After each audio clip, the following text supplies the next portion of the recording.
It's assembly time! So you should have all your pieces here. That should include the top and bottom disc of the drum mag, the panels, these 3 pillars, the winder, and then your magazine adapter, as well as the 3 followers and the 2 pins.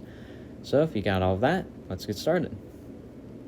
Alright, so you can take your first 2 pillars here, and these should be the ones with a little lip on it. The one with no lip goes on the bottom, but the one with the lips go on the side, like so.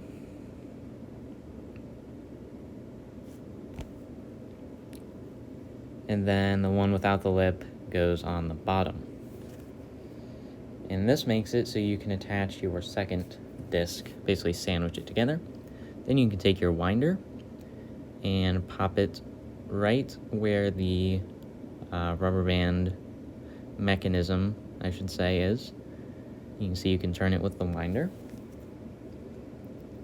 And you can take your second half of the drum mag and essentially sandwich it on.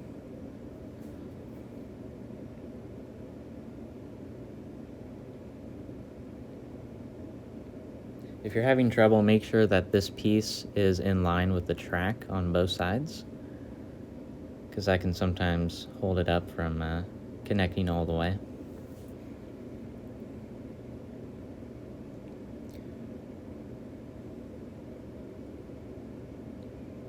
And there you have it. So now, on to the next step.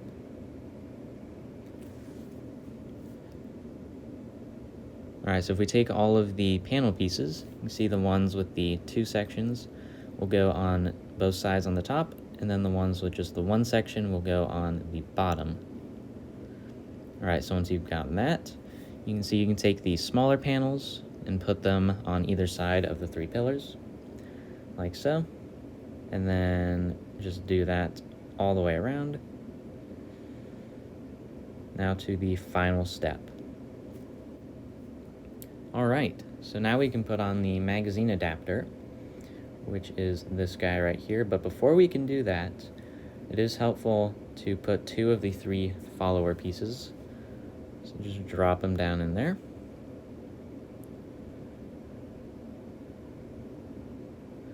So you can see they should be under a little bit of tension. And then you can now put your adapter piece on there and secure it with the 2 pins.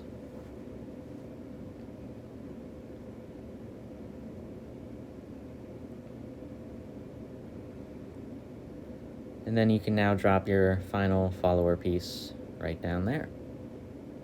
All right, so now that you've built it, it is helpful to test it just to make sure it works.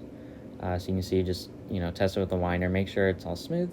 And now you can see how to load this thing. So this is the 1x1x5 stud format bullet. Essentially, this is what both the AK-47 and the drum mag accept. And you can, for the first few rounds, you can just, push those down in there like you would any other normal magazine. But when you're on, say, your 10th or 20th round, this thing will be very, very hard to push the rounds down. And so something you can do to help with that is utilize the winder in the back. And this essentially acts as a handicap. So you can wind that down. As you can see, it releases a lot of the tension, makes this a lot easier to load when you're, again, 10, 20, 30 rounds into the loading process. Now just do that, 39 times, and there you go.